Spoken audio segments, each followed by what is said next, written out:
like King 5 and Jack 8. I'm gonna go ahead and isolate him. I think there's a good chance he's gonna shove on me, and I'm just hoping that I have him dominated. That he doesn't have two overs.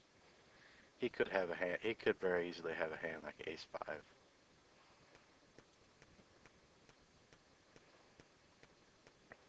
And he has a smaller pair, which is an excellent result for me.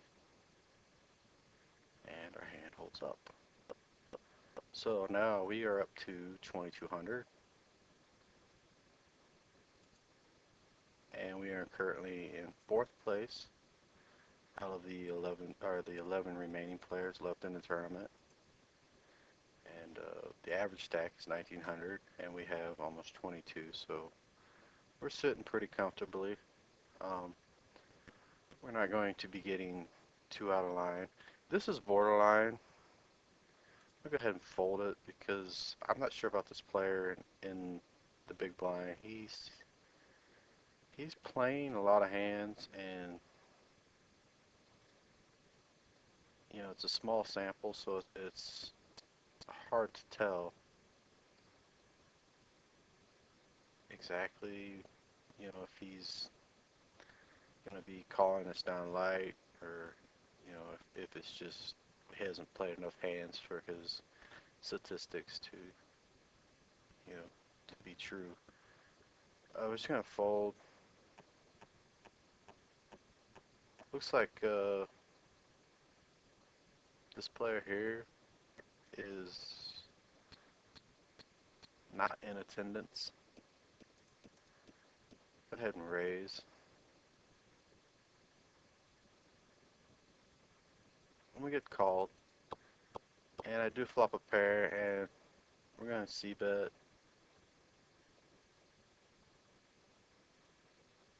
This player certainly doesn't look like he's wanting to fold.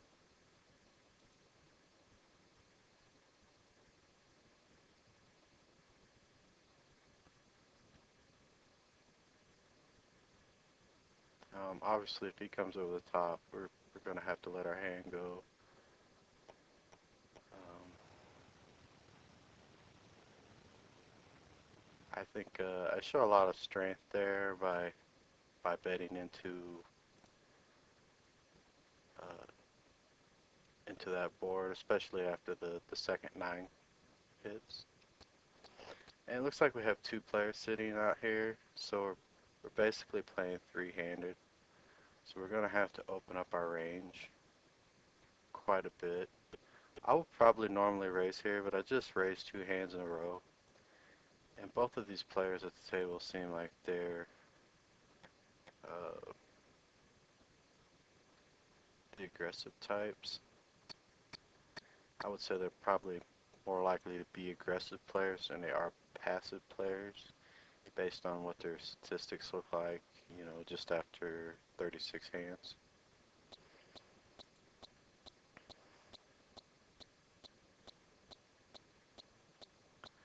I'm not going to be defending with Jack 4.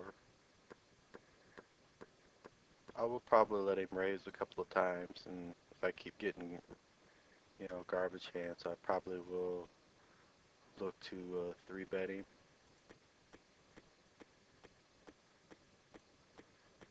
But as you can see, we still have 11 players, and I'm in third place right now. Ace Jack, we're gonna raise that up, and it doesn't look like Newcastle, or oh no, he's from Newcastle. I'm trying to read his name. I hate trying to pronounce some of these names because I feel like I'm just completely butchering these guys. You know, like this player here has a nice, easy name to pronounce. IsmellToast. And my name, of course, is very easy to pronounce. Perio.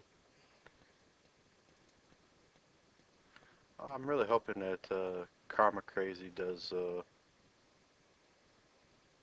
get it going and has a strong showing in this tournament. it is his tournament, and I would definitely like to see him have a good showing here.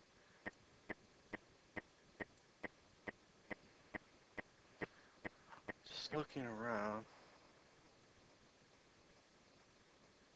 kind of looks like everyone else is still in attendance.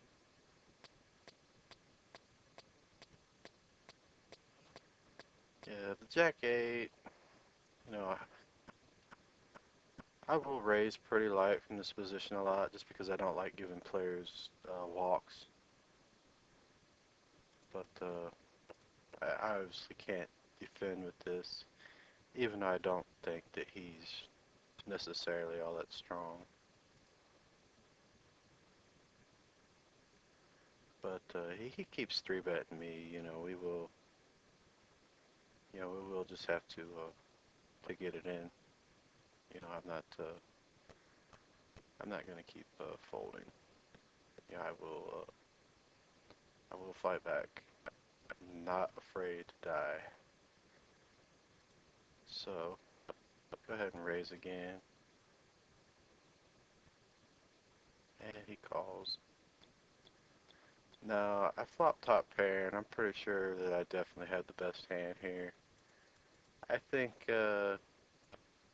after the hand we played earlier where he floated me, and it was pretty obvious that he floated me, I could see him maybe trying to make a move here, or doing the exact same thing that he did earlier and try to float me, which I think is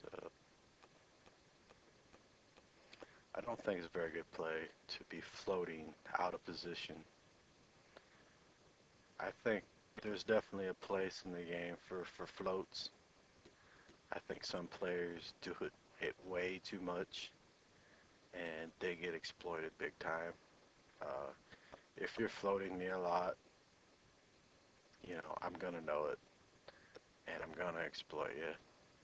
It's gonna be one of those spots where, you've been floating me, and every time I get into a hand with you, I'm gonna c-bet the flop with my strong hands, and I'm gonna check it to you on the turn, and you're gonna get check raised out of your seat. And some of these players they just never pick up on that. They just keep floating and keep getting check raised on the turn.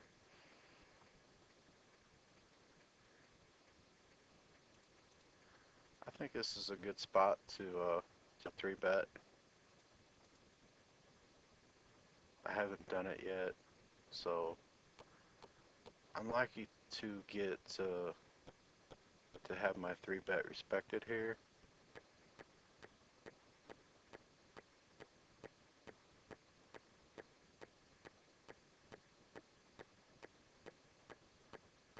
Hmm.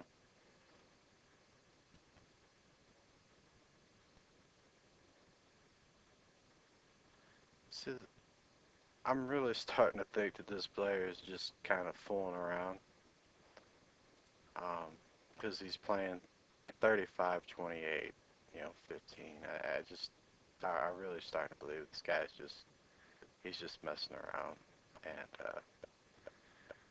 so I don't think a shove here is going to work.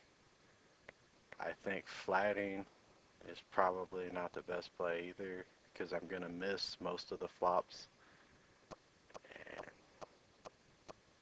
I'm going to go ahead and fold. But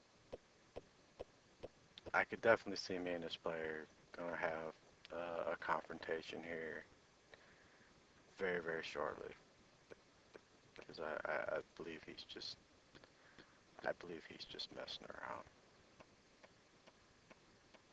But I think the King 9 hand is just not it's just simply not strong enough to make any plays with or to defend with. It's just,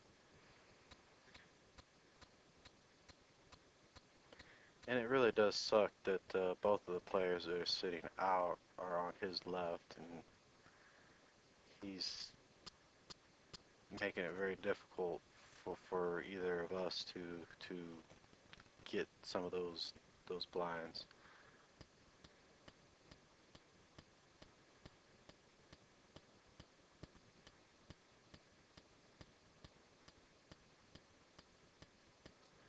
This player here certainly likes to limp in. If I had something just a little bit stronger, I'd raise.